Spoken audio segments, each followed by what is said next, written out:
Alright, so what's poppin', everybody? Welcome back to another Pokemon video, and we have a lot of promotion for 4th gen set in 2018, and I have a lot of leaks. I have like some stuff we could talk about. I'm gonna link all that in the description section below, but I just want to say I'm not 100% confirming any of this happening. It's just kind of weird, and I want to talk to you guys about it, so definitely let me know in the comment section below what you guys feel about it. But, so if you guys don't know, 4th gen is actually my favorite generation of all time, 100%.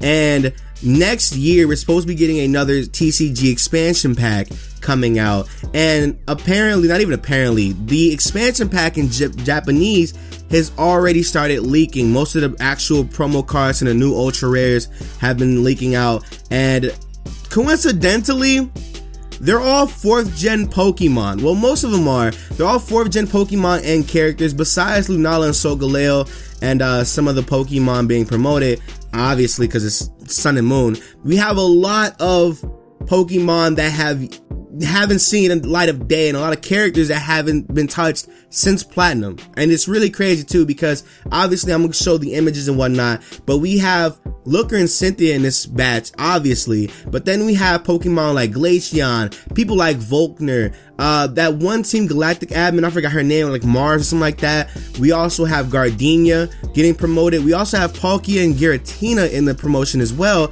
as GX cards, and I don't know why that's even a thing to begin with. We even got Leafeon in there, and they're all 4th gen Pokemon and 4th gen characters.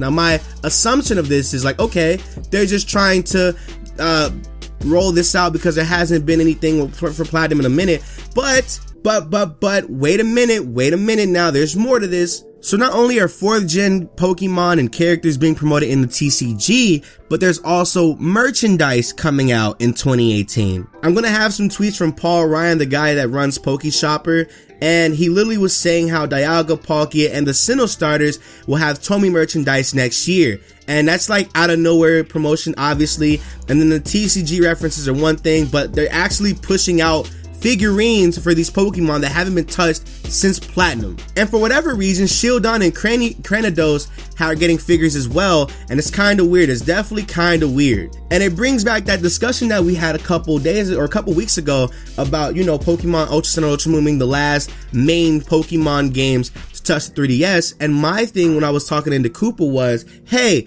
what if they dropped the 4th gen remakes instead of on the Switch this, like next year, 2018, and that's the remakes to hold us over until the Switch game in 2019. But maybe I might just push it a little bit. Maybe the 4th gen remakes will happen on the Switch, come, I want to say, or they'll be announced come like March or April, because I remember around March and April, maybe like in that little, like May somewhere, there's always the promotion for the new Pokemon games. There's always been that way for the past couple of years now. And now we've hit this point where it's like a tradition to be like in the spring, grab a Pokemon announcement, the game comes out in November, boom, that's cool and all, and then in the preceding months, it's the media rollout. But hey, what if instead of going straight into the Switch, they're like, hey, I know we said these are going to be the last mainstream Pokemon games, but we never say anything about remakes. They're not featured in this. We never said anything about remakes. So here you can have your Diamond and Pearl remakes and Sun and Moon graphics on the 3DS, and then we'll just go ahead and just do our new thing on the Switch.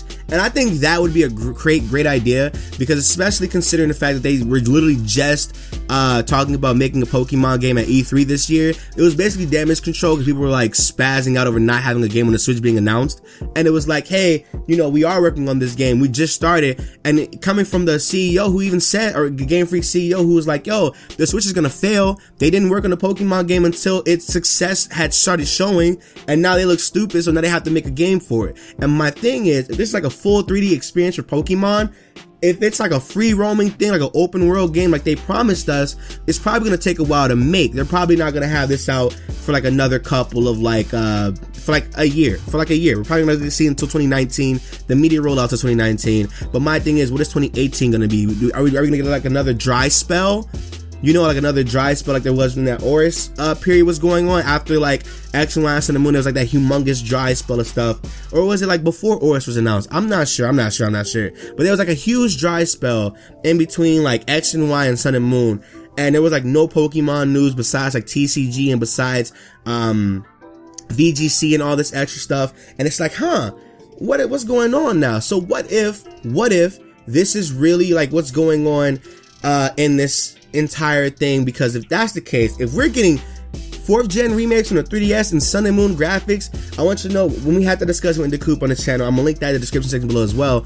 I was like, I would be happy if we even do get that on the 3DS, because for whatever reason, why are the 4th gen Pokemon being like scooped up with the 7th gen mons when Sun and Moon and Ultra Sun and Moon are gonna be like the last Pokemon games to begin with, unless they're gonna put the Diamond and Pearl games or Diamond and Pearl remakes on the 3DS and just have the Switch be a whole new adventure, so they won't have to go through the whole process of remaking the Sinnoh region in those newfound graphics. Maybe that's the case. Or maybe I'm just speaking out my ass. I have zero idea. But with that being said, let me know in the comment section below what you guys think about all this. I actually wanted to make this video because you guys know I'm a 4th gen nerd, and I will definitely keep you guys updated on everything that needs to be done and said about this. I know 100% I definitely want this to happen. So I will talk to you guys later. I hope you guys enjoyed. Like, comment, subscribe if you guys did for more Pokemon content. Bye.